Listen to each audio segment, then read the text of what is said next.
खतरे में डालने का कार्य कर रहे हैं, उनके साथ कानूनी तरीके से उनके साथ उसी प्रकार का व्यवहार भी होना चाहिए। महाराष्ट्र में ही कुछ महीने पहले एक स्लोगन उठा था, बटेंगे तो कटेंगे। वो भी ऐसे ही विभाजनकारी स्लोगन ही था? विभाजनकारी नहीं था। आप मुझे बताइए, यह देश गुलाम क्यों हुआ? क्योंकि जातियों में विभाजित था। अगर उनको जोड़ने की बात की जा रही है कि वे बंटो मत, अच्छे के बारे में सोचो, विकास के बारे में सोचो, विरासत के बारे में सोचो।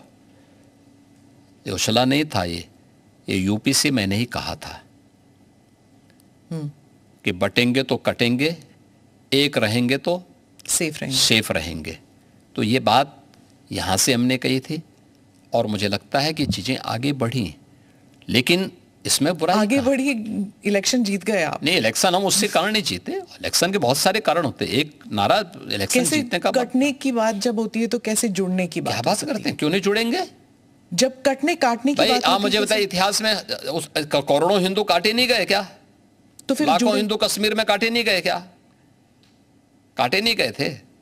तो इसीलिए हम उसको भूल क्यों जाते हैं? इतिहास वर्तमान का दर्पण होता है और भविष्य की कार्य योजना बनाने का एक माध्यम भी होता है। तो इसको खुरेद के इसलिए वर्तमान पीढ़ी भूल गई होगी, तो उसको बताने का एक माध्यम है।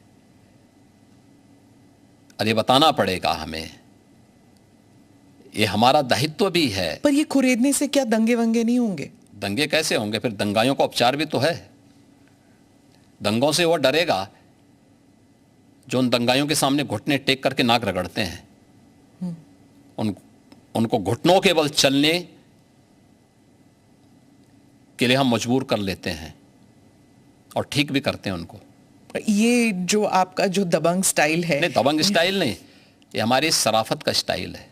हाँ, आप ये कहते हैं, लेकिन अखिलेश जी और जो उत्तर प्रदेश के बाकी नेता है वो यही कहते हैं कि आप जो कह रहे हैं कि प्रशासन और लॉ एंड ऑर्डर जो कंट्रोल में है, ये सिर्फ लीपापोती की जाती है। वो उनके सोशल मीडिया हैंडल पे रोज तो मुझे कहता हो लिस्ट आता है। मैं क्या कर रहा हूँ?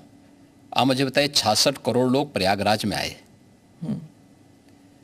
आपकी एएनआई की तो पूरी टीम वहां कवरेज कर रही थी, कई कैमरे आपके लगे हुए थे। आपने किसी श्रद्धालु को यह कहते हुए सुना कि साहब मेरे साथ लूट हुई है? नहीं। किसी बहन और बेटी को यह कहते हुए सुना कि उसके साथ छेड़खानी हुई है? कहीं पे किसी को यह कहते हुए, किसी व्यापारी को कहते हुए सुना गया कि उससे जबरन किसी ने पैसा मांगा है? किसी व्यक्ति को अपहरण की कोई शिकायत वहां आई क्या इन 45 दिनों में? आप मुझे बताइए, इससे बड़ा उदाहरण और क्या हो सकता है? भाई, हमारी कितनी भी फोर्स रही होगी वहां पे, तो फोर्स तो एक सीमित संख्या में थी ना। 50,000 के आसपास हमारी फोर्स वहां पे थी और प्रतिदिन 28, 29 और 30 इन 3 दिनों में 15 करोड़ श्रद्धालु आए थे। 29 के पहले यानी 28 के पहले प्रतिदिन 1 करोड़ से कम श्रद्धालु थे। 50,000 से लेकर 60,000, 50 लाख से लेकर 60 लाख तक आते थे। और 29 के बाद से फिर ये बढ़ता गया और 3 फरवरी के बाद से यानी बसंत पंचमी के बाद से यह और तेजी के साथ आगे बढ़ा। संख्या 1.5 करोड़, 2 करोड़, 1.5 करोड़, 2 करोड़ की पर डे की आ रही थी। लेकिन कहीं आप लोगों ने सुना? कोई बात नहीं थी। दूसरा, 25 करोड़ की आबादी का राज्य, अगर आपसी पहले से गुटबाजी नहीं है, पहले से वैमनस्यता नहीं है और कोई आपसी वो नहीं है, तो सामान्य रूप से कोई इस प्रकार की घटना को अंजाम नहीं दे सकता है। यह लिपापोती नहीं, यह वास्तविकता है। और ये उत्तर प्रदेश की बहन बेटियां इस बात को जब अभिव्यक्त करती हैं, हम लोग नहीं बोलते हैं, ये तो उत्तर प्रदेश की माताएं बहनें बोलती हैं, बेटियां बोलती हैं कि हम आज सुरक्षित हैं। नहीं तो 17 के पहले तो यहाँ पे स्कूली बालिकाएं बहुत सारी ऐसी थीं, ऐसे ऐसे कस्बे थे, ऐसे ऐसे जनपद थे जहाँ पर अभिभावक अपने बच्चों को या तो दूर के रिश्तेदार के पास या किसी हॉस्टल में दूर भेज देता था। आप मुझे बताइए, जब उस बेटी को माँ बाप का संरक्षण मिलना है बचपन में, तब वो दूर हॉस्टल में जाकर के पढ़ने के लिए मजबूर है। आज मुझे प्रसन्नता है कि डबल इंजन की भारतीय जनता पार्टी की सरकार के कारण वह बेटी अपने माँ बाप के संरक्षण में अपने घर से स्कूल जाती है और घर में वापस आती है।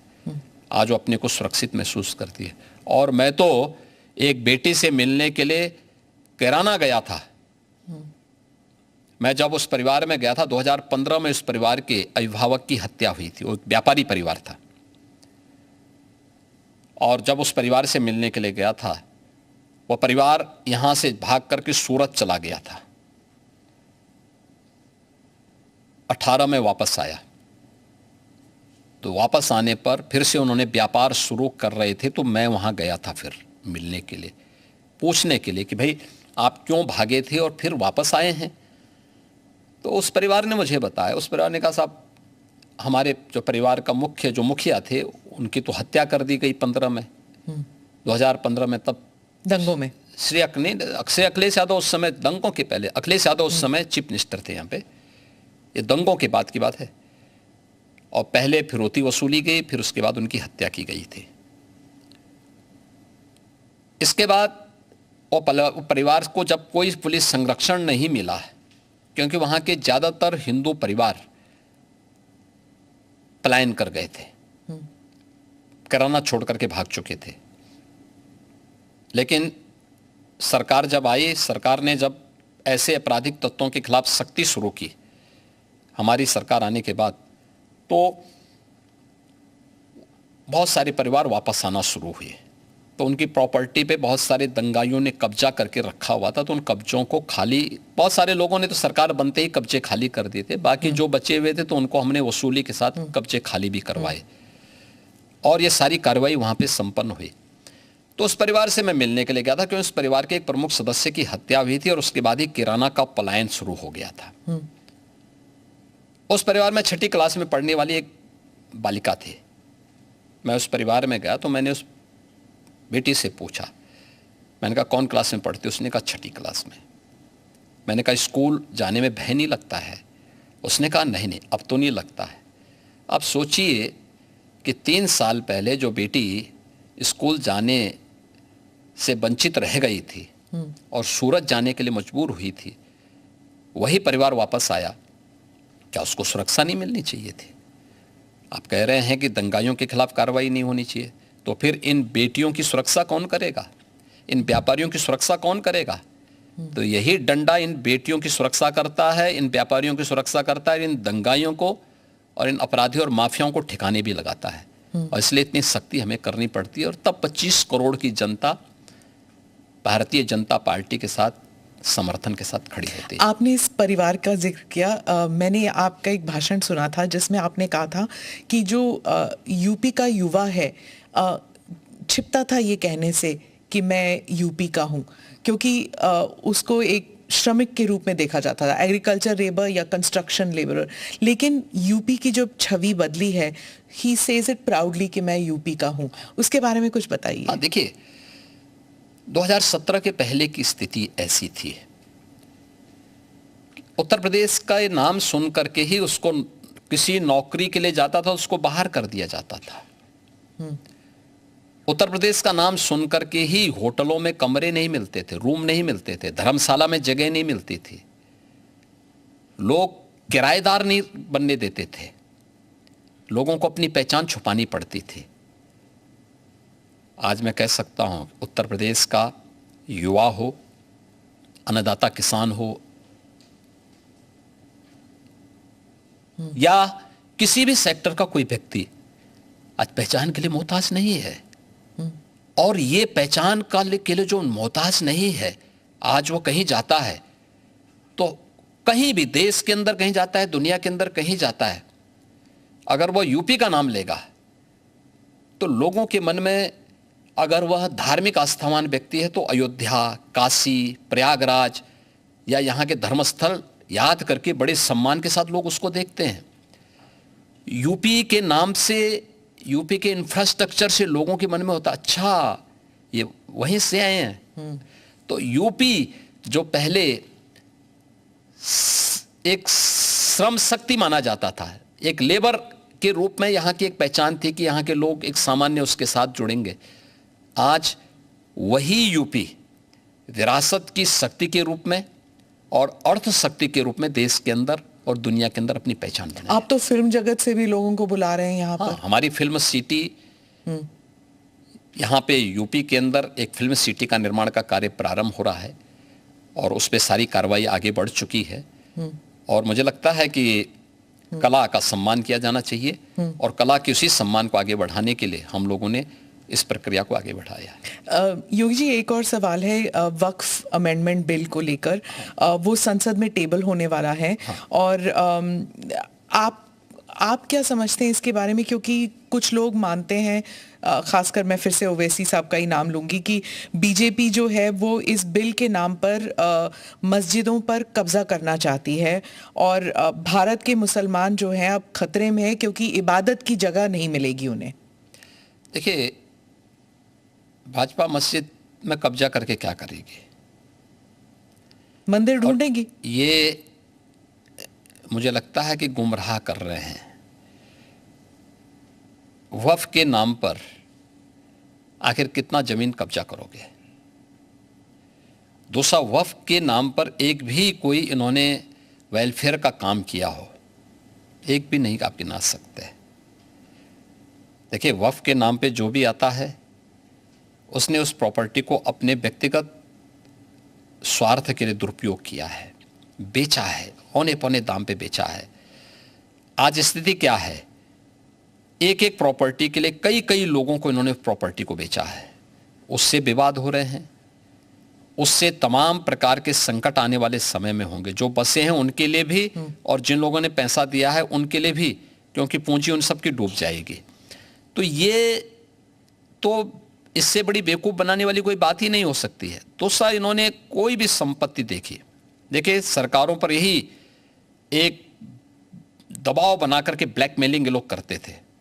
अलग अलग समय में इन्होंने वक्फ के नाम पर तमाम प्रकार के उल जलुल फैसले लिए हैं, खास तौर पर कि वक्फ जिस लैंड को कह देगी कि उनकी है, उनकी मान ली जाएगी। हम बहुचक हैं जी, ये कौन सा देश है? आपको एक पावर किसने दे दी है कि आप किसी भी प्रॉपर्टी को कब्जा कर लेंगे, आप किसी भी स्थल को कब्जा कर लेंगे, किसी भी सार्वजनिक भूमि पे कब्जा कर लेंगे? तो ये नहीं हो सकता है। ये वक्फ संशोधन अधिनियम जेपीसी ने जो अपनी सिफारिश की है, ये आज की आवश्यकता है और इसको समयबद्ध तरीके से आगे बढ़ना चाहिए और मुझे लगता है देश के हित में भी होगा, मुसलमानों के हित में भी होगा। जी, डिलिमिटेशन पर जो दक्षिण के राज्य हैं वो थोड़े नर्वस कह लीजिए। वो कहते हैं कि पॉपुलेशन के आधार पर रिप्रेजेंटेशन नहीं होना चाहिए। वो कह रहे हैं कि उनकी जो पहचान है वो खतरे में है। देखिए, माननीय गृह मंत्री जी ने इस मामले में बहुत स्पष्टता के साथ कह दिया है और ये केवल स्टालिन के नाम ने जो बैठक की है केवल एक राजनीतिक एजेंडा है उनका। मुझे लगता है कि माननीय गृह मंत्री जी के वक्तव्य के बाद इस पर कोई भी प्रश्न नहीं खड़ा होना चाहिए। तमिलनाडु में ही हिंदी भाषा को लेकर काफ़ी विरोध हो रहा है। आप हिंदी बेल्ट के एक मुख्यमंत्री हैं, तो आप इस बारे में क्या सोचते हैं? देखिए, देश को भाषा के नाम पे या क्षेत्र के नाम पे नहीं बांटा जाना चाहिए और हम आभारी हैं प्रधानमंत्री मोदी जी के, जिन्होंने वाराणसी में लगातार काशी तमिल संगमम की इस बार 30वें संस्करण को भी यहाँ पे आयोजित करवाया। यानी एक तरफ काशी है और उत्तर प्रदेश है जिसमें काशी तमिल संगमम का आयोजन हो रहा है। तमिल भारत की प्राचीनतम भाषाओं में से एक है और इसका इतिहास उतना ही पुराना है जितना संस्कृत का इतिहास है। हर भारतीय के मन में तमिल के प्रति श्रद्धा और सम्मान का भाव है, क्योंकि भारत की विरासत के बहुत सारे तत्व आज भी उसमें मौजूद हैं। तो हिंदी से नफरत क्यों? भाषा कोई तोड़ती नहीं है, वो जोड़ने का काम करती है और त्रिभाषा सूत्र के माध्यम से तो हिंदी को राजभाषा की मान्यता देकर के हिंदी, इंग्लिश और स्थानीय भाषा, वो तमिल हो सकती है, मलयालम हो सकती है, कन्नड़ हो सकती है, तेलुगु हो सकती है, मराठी हो सकती है, बंगाली हो सकती है, असमी हो सकती है, उड़िया हो सकती है, किसी भी अन्य भाषा को आप लोकल स्तर पर लागू करिए। ये तो देश के अंदर एकता का संदेश देने वाला, उत्तर से दक्षिण तक, पूरब से पश्चिम तक पूरे भारत को एकता के सूत्र में जोड़ने वाला माध्यम है।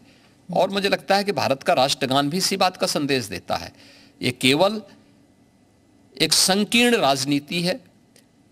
जब इन लोगों के वोट बैंक खिसकते हैं तो ये लोग इसी प्रकार की क्षेत्रीयता की और भाषाई आधार पर बांटने की दुरभिसंधि करते हैं। जनता जनार्दन को देश की एकता के लिए इस प्रकार के किसी भी षड्यंत्र से हमेशा सचेत रहना चाहिए। कर्नाटका में और तमिलनाडु में, खासकर इन दोनों राज्यों में कई लोगों का मानना है कि जब यूपी या बिहार के जो हिंदी स्पीकिंग स्टेट्स के लोग जाते हैं और वहाँ पर बसते हैं, 10-15 साल भी रहते हैं, पर वहाँ की स्थानीय भाषा नहीं बोलते, हिंदी ही बोलते हैं, और ऑटो रिक्शा वालों के साथ या फिर किसी रेस्टोरेंट में हिंदी में ही बात करते हैं, स्थानीय भाषा में नहीं करते। लेकिन उन राज्य से जब लोग उत्तर प्रदेश आते हैं तो हिंदी बोल लेते हैं, हिंदी में ही बात करते हैं, क्योंकि कामकाज की जो भाषा है वो हिंदी है। तो क्या समस्या आ रही है? मैं कहता हूं कि हमें हर भाषा को सीखना चाहिए। हम तो यहाँ उत्तर प्रदेश के विश्वविद्यालयों में तमिल भी पढ़ा रहे हैं, तेलुगु भी पढ़ा रहे हैं, कन्नड़ भी पढ़ा रहे हैं, मलयालम भी पढ़ा रहे हैं, और यही नहीं पढ़ा रहे हैं, हम लोग विदेशी भाषाओं को भी यहाँ पढ़ा रहे हैं यहाँ के विश्वविद्यालयों में। ये तो नेशनल एजुकेशन पॉलिसी में भी ये सारे प्रावधान किए गए हैं। तो अगर हम यहाँ तमिल पढ़ा सकते हैं, तेलुगु पढ़ा सकते हैं, मलयालम और कन्नड़ पढ़ा सकते हैं, मराठी पढ़ा सकते हैं। कल ही मैं बिठूर में गया था, नानाराव पेशवा की पावन जयंती कार्यक्रम के साथ जुड़ने के लिए गया था। बिठूर महोत्सव के साथ हमने भारत के 1857 के प्रथम स्वतंत्र समर के इस महानायक के सम्मान के साथ बिठूर महोत्सव को जोड़ा था। नानाराव पेशवा के ही महल में बचपन में महारानी लक्ष्मीबाई ने तीरंदाजी भी सीखी थी, युद्ध कला सीखी थी, और वहीं से उन्होंने युद्ध के सारे गुण सीखने के बाद फिर 1857 में अंग्रेजों को परास्त किया था। अगर हम इन सभी भाषाओं को उत्तर प्रदेश के विश्वविद्यालयों में पढ़ा सकते हैं तो तमिलनाडु के विश्वविद्यालय में भी अगर हिंदी पढ़ा दी जाए, क्या बुरा है? मुझे लगता है कि हमें थोड़ा विराट स्वरूप रखना चाहिए देश के लिए।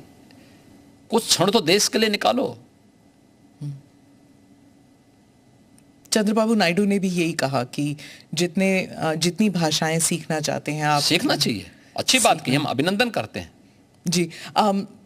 मैंने 2024 के बाद, चुनावों के बाद, और जितनी अधिक भाषा सीखेंगे उतने अधिक रोजगार के अवसर भी खुलेंगे।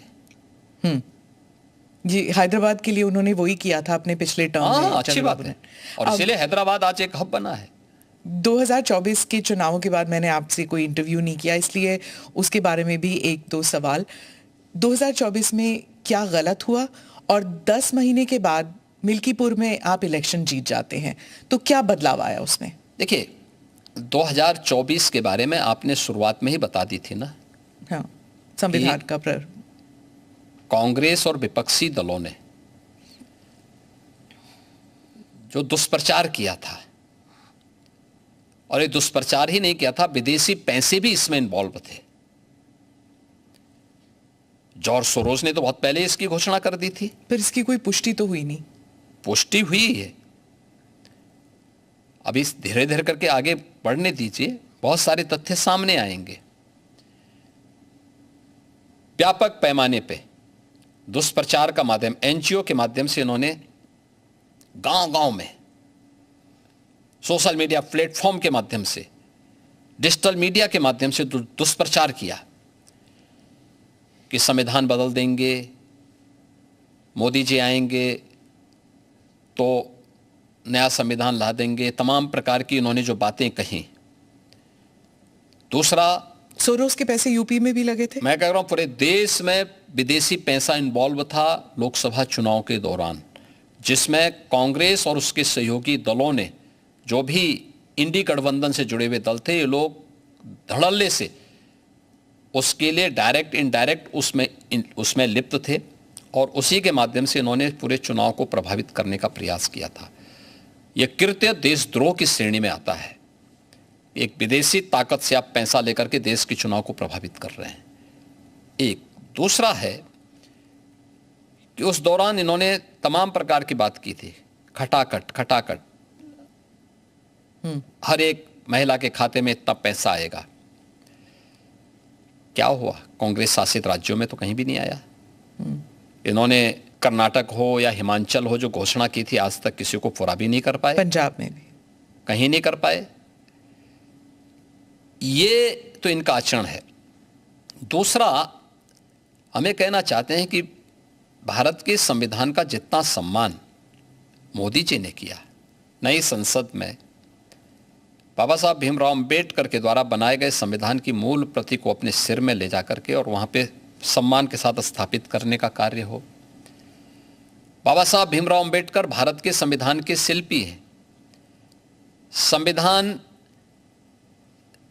अंगीकार करने की संविधान जिस दिन उन्होंने बना करके तैयार किया था और उसकी ड्राफ्ट कॉपी सौंपी थी देश को 26 नवंबर 1949 को, उस तिथि को भारत के अंदर संविधान दिवस मनाने का कार्य यह 2015 में 26 नवंबर 2015 से प्रधानमंत्री मोदी जी ने यह कार्यक्रम लागू कराया और जिसमें प्रतिवर्ष 26 नवंबर की तिथि को संविधान दिवस के रूप में मनाया जा रहा है। बाबा साहब भीमराव अंबेडकर से जुड़े हुए 5 महत्वपूर्ण स्थलों को पंचतीर्थ के रूप में विकसित करने का काम ये मोदी जी के कारण हो पाया। तो इन्होंने कितना दुष्प्रचार किया था उस समय, और आज जब सच्चाई सामने आई देश के लोगों ने कि नहीं ये तो कांग्रेस का दुष्प्रचार था और विदेशी पैसे किस रूप में इन्वॉल्व हुए थे, तो आज देश की जनता फिर से अब इनको सबक सिखा रही है। हरियाणा, महाराष्ट्र और दिल्ली, अभी ये 3 चुनाव में परिणाम सामने आए और यूपी में भी 10 उपचुनाव हुए थे। 10 में से 8 भारतीय जनता पार्टी जीती थी और ये सभी, चाहे वो मिल्कीपुर हो, कटहरी रही हो, कुंदरकी रही हो, ये सभी समाजवादी पार्टी की सीट्स थी और वहां से बीजेपी उनको बहुत थम्बिंग मेजोरिटी से जीती है। कुंदरकी में हमारा प्रत्याशी जीता है 1,45,000 से, कटहरी में हम जीते हैं 38,000 से और अभी मिल्कीपुर में हमारा प्रत्याशी जीता है 62,000 वोट से। तो ये चीजें दिखती हैं कि जनता जनार्दन झूठ को बहुत दिनों तक बर्दाश्त नहीं करती। पर ये भी कहा जाता है कि उम्मीदवारों का जो चयन हुआ था 2024 में और फिर अब जो बाई इलेक्शंस हुए थे उसमें भी फर्क आया था। देखिए, उस समय कांग्रेस और उसके सहयोगी दलों का दुष्प्रचार ज्यादा वो था और उन लोगों ने हर एक प्लेटफॉर्म का दुरुपयोग किया था। लेकिन जब कैंडिडेट लिस्ट होता है और सभी की सहमति से आगे बढ़ता है। एक और बात चली थी उस वक्त कि आरएसएस ने इतना प्रचार नहीं किया 2024 में, लेकिन महाराष्ट्र में, हरियाणा में, दिल्ली में वो ग्राउंड पर उतरे थे और उन्होंने प्रचार किया था। क्या आरएसएस के साथ कोई मतभेद था उस वक्त? देखिए, राष्ट्रीय स्वयंसेवक संघ भारत के अंदर एक अभिभावक के रूप में कार्य करने वाला एक ऐसा स्वयंसेवी संगठन है जो दुनिया के अंदर किसी देश में नहीं है और दुनिया का सबसे बड़ा स्वयंसेवी संगठन है। राष्ट्रीय स्वयंसेवक संघ राजनीतिक गतिविधियों में भाग नहीं लेता है, अपने केवल सामाजिक कार्यों के प्रति जन जागरण के अभियान के साथ जुड़ता है। राष्ट्रीय स्वयंसेवक संघ एक आम जनमानस को उनके मुद्दों के साथ, उनकी मातृभूमि के साथ जोड़ने का काम करता है। राजनीतिक गतिविधियों में राष्ट्रीय स्वयंसेवक संघ का कोई भी हस्तक्षेप नहीं होता है। राहुल गांधी हर राज्य में जाके यही कह रहे हैं कि राष्ट्रीय स्वयंसेवक संघ सभी भारतीयों को एक जैकेट में, एक विचार, एक सोच, एक एजुकेशन, एक किस्म से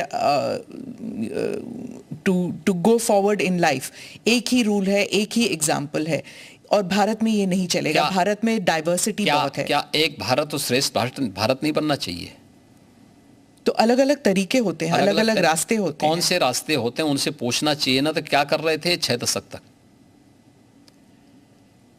पूछे ना अपने नाना से भी और अपने दादी से भी, अपने पिताश्री से भी, क्यों नहीं पूछा इन्होंने?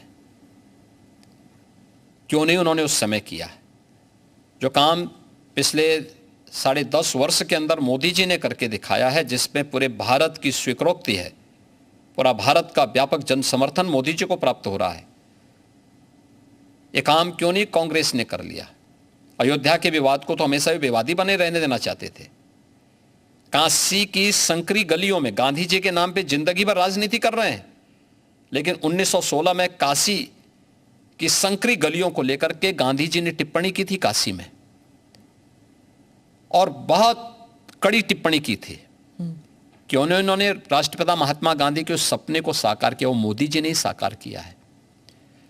क्यों नहीं 3 तलाक की कुप्रथा को कांग्रेस ने समाप्त किया? क्यों नहीं कुंभ के आयोजन को इतनी भव्यता के साथ और दिव्यता के साथ कांग्रेस ने आगे बढ़ाया? क्यों नहीं देश के अंदर इंफ्रास्ट्रक्चर के वर्ल्ड क्लास मॉडल को कांग्रेस देने में क्यों विफल रही है? एक भारत श्रेष्ठ भारत के ये सभी अवसर हैं। और अयोध्या में आज तो राम मंदिर का निर्माण भी हो गया, एक नई अयोध्या के दर्शन सबको हो रहे हैं, जिस रूप में पूरा अयोध्या के प्रति लोग लालायित दिख रहे हैं। लाखों लोग प्रतिदिन आ रहे हैं दर्शन करने के लिए। राहुल गांधी तो भारत जोड़ो के लिए निकल पड़े थे, उन्होंने 2 यात्राएं की, तो फिर उनको क्यों आप कह रहे हैं कि वो विभाजनकारी काम करते हैं? देखिए, इनका भारत जोड़ो भारत तोड़ो अभियान का हिस्सा है। ये जहां जाते हैं, दक्षिण में जाएंगे तो उत्तर भारत की निंदा करेंगे, उत्तर में आएंगे तो दक्षिण की निंदा करेंगे, भारत से बाहर जाएंगे तो भारत की निंदा करेंगे। इसलिए इनके आचरण को देश समझ चुका है। लेकिन भारत की राजनीति में भारतीय जनता पार्टी के लिए राहुल जैसे कुछ नमूने जरूर रहने चाहिए, जिससे एक रास्ता हमेशा के लिए साफ होता रहे, अच्छा रहता है, बना रहे। आखिर में एक सवाल, आपने $1 ट्रिलियन इकोनॉमी की बात कही उत्तर प्रदेश के लिए, लेकिन पर कैपिटा इनकम अभी भी उस स्तर का नहीं है। तो ये दो जो अलग अलग चीज़ें हैं, इनको आप कैसे एकजुट करेंगे? देखिए, उत्तर प्रदेश जैसे राज्य में यह एक चुनौतीपूर्ण कार्य था, और आदरणीय प्रधानमंत्री जी ने विजन हम लोगों के सामने रखा था। हम लोगों ने प्रधानमंत्री जी के प्रेरणादायी नेतृत्व में इस पर कार्य करना प्रारंभ किया। आज हमारी सरकार के 8 वर्ष पूरे हो रहे हैं। इसमें से 3 वर्ष के दौरान तो कोविड महामारी के साथ जूझते हुए हमारे व्यतीत हुए, लेकिन उस सब के बावजूद डबल इंजन की भारतीय जनता पार्टी की सरकार ने पिछले 8 वर्ष में, अगर जो तथ्य हैं, जो आंकड़े हैं, वह मैं आपके सामने रखता हूं, 1950 से लेकर के, यानी 1947 से लेकर के 2017 तक, इन 70 वर्षों में उत्तर प्रदेश की जो अर्थव्यवस्था थी, जीएसडीपी थी, वह 12,75,000 करोड़ की थी। और आज यह अर्थव्यवस्था 27.5 लाख करोड़ को पार कर चुकी है। यानी पिछले 8 वर्ष में, यानी जो 70 वर्षों में जितने हम पहुंचे थे, उससे दुगनी से अधिक हमने सफलता प्राप्त की है 8 वर्ष में। और वह भी तब जब 3 वर्ष कोविड महामारी से जूझते हुए हम लोगों ने कार्य किया है। पर कैपिटा इनकम 1947 से लेकर के 2017 तक कुल पहुंच पाई थी 46,000 तक। आज ये लगभग 1,10,000 तक पहुंची है। मेरा ये मानना है, उत्तर प्रदेश प्रकृति और परमात्मा की कृपा का, असीम कृपा का प्रदेश है। हमारे पास युवा शक्ति है और ये बहुत प्रतिभाशाली युवा है। हमारे पास सबसे अच्छी फर्टाइल लैंड है, सबसे अच्छा जल संसाधन है, देश का सबसे बड़ा एमएसएमई बेस है, हमारे पास सबसे अच्छा इंफ्रास्ट्रक्चर है। पिछले 5 साल के अंदर इंफ्रास्ट्रक्चर को ठीक करना, युवा को शक्ति को, अपनी युवा शक्ति को, उसको उसके इस स्केल को स्किल में बदलने की कार्रवाई को के साथ बढ़ा करके हमने आगे उसको तैयार किया है। अब हमें अपनी स्पीड को बढ़ाना है और इसी स्पीड को बढ़ाने के लिए हम लोगों ने इस टारगेट को तय किया कि 2029 में यूपी $1 ट्रिलियन की इकोनॉमी होगा और देश की अग्रणी अर्थव्यवस्था भी होगा। वो SSS वाली बात जो आपने प्रेस कॉन्फ्रेंस में हाँ, की, SSS, ये SSS के माध्यम से ही हम इसको आगे बढ़ाएंगे। आपको हमारी शुभकामनाएं। ANI के साथ बात करने के लिए धन्यवाद।